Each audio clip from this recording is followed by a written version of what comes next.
Anak ini tidak peduli seberapa parah lukanya, cukup memasukkan lukanya ke dalam air dan luka-luka itu akan sembuh seketika. Dengan lambaian tangannya, ia dapat membangkitkan gelombang besar. Ia adalah Perci, putra Poseidon, Raja Laut, tetapi ia tidak tahu identitas aslinya. Legenda mengatakan bahwa pada zaman dahulu kala, dunia diperintah bersama oleh Zeus, Dewa Langit, Hades, Raja Dunia Bawah, dan Poseidon, Dewa Laut. Tetapi para dewa begitu bosan dengan kehidupan mereka sehingga mereka akan datang ke dunia fana dari waktu ke waktu, menemukan wanita pilihan mereka untuk jatuh cinta dan melahirkan keturunan setengah manusia, setengah dewa.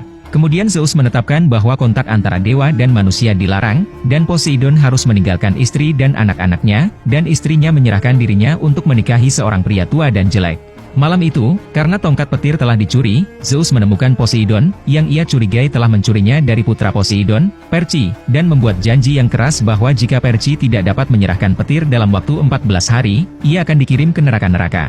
Segera setelah berita itu menyebar, Perci dikejar oleh Dewi Pembalasan. Untungnya, Poseidon telah mengatur seorang penjaga untuk menyelamatkan Perci tepat pada waktunya. Perci yang tertegun terus menanyakan Luke, dan temannya Luke ternyata adalah walinya. Ketika mereka pulang ke rumah, mereka menceritakan apa yang telah terjadi kepada ibu mereka, dan ibu mereka langsung mengerti. Dalam pelarian, Perci akhirnya mengetahui asal-usul mereka, dan tujuan perjalanan ketiganya adalah mencari Gecko di Akademi Demigod, di mana semua adalah keturunan manusia dan dewa. Ketiganya tiba di pintu masuk akademi, tetapi sebagai manusia, ibu mereka tidak dapat masuk. Saat itu, sebuah tangan hitam besar meraih sang ibu dan ternyata itu adalah Minotaur raksasa yang langsung menghancurkannya hanya dengan satu tangan. Marah, Perci mengumpulkan keberaniannya dan kemarahan batinnya meledak seketika. Dengan pedang panjang di tangan, ia menghabisi monster itu dalam 3 atau 2 pukulan dan kemudian pingsan. Ketika Perci terbangun, dia berada di Akademi Demigod, dan hanya ketika dia melihat apa yang ada di depannya, dia akhirnya mempercayai kebenaran.